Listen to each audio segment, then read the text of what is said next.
سی pack سے China کو کیا ملے گا؟ دنیا میں سوئس نہر جیسی راہداری کے بعد پاک چین راہداری ایک ایسا منصوبہ ہے جس پر دنیا بھر کی نظریں لگی ہوئی ہیں، مگر سب سے اہم سوال تو یہ ہے کہ آخر اس منصوبہ پر اربوں ڈالر لگانے والے چین کو اس سب سے کیا ملنے والا ہے؟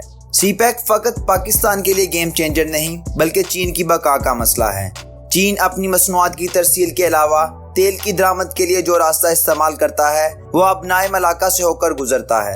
جنوبی چین کے سمندری علاقے جہاں فلپائن، ویتنام اور جاپان جیسے ممالک ملکیت کا دعویٰ کرتے ہیں، اس میں چین کی سب سے بڑی تجارتی سپلائی لائن موجود ہے۔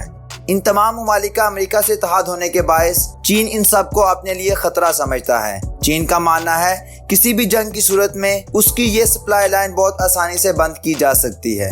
دوسری جانب کراچی کی صورت میں پاکستان کے پاس بھی ایسے تمام کاموں کے لیے فقط ایک ہی راستہ موجود تھا۔ ان مشترکہ تجارتی اہداف کے باعث چین اور پاکستان نے ایسے راستے کا انتخاب کیا اور یوں چین پاکستان راہداری جیسا منصوبہ عملی شکل میں ترتیب پایا۔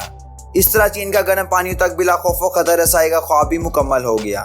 دوسری اہم ترین وجہ چین کے اپنے علاقوں کو ایک ساتھ ترقی دینے کی کوشش ہے۔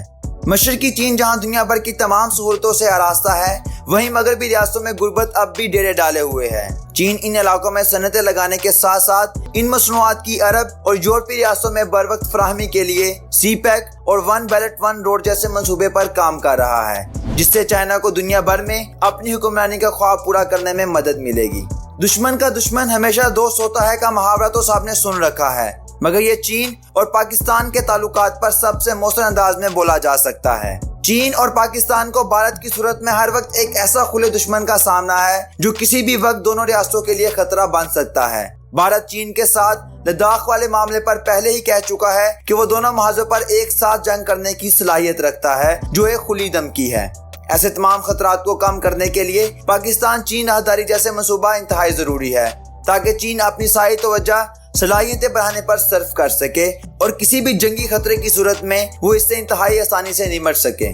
دنیا بھر میں اس منصوبہ کے مخالفین کی بڑی تعداد موجود ہے، جن میں امریکہ اور بھارت جیسے مضبوط ممالک شامل ہیں، مگر چین نے روس اور ترکی کو شامل کر کے مخالفین کو واضح پیغام دے دیا ہے۔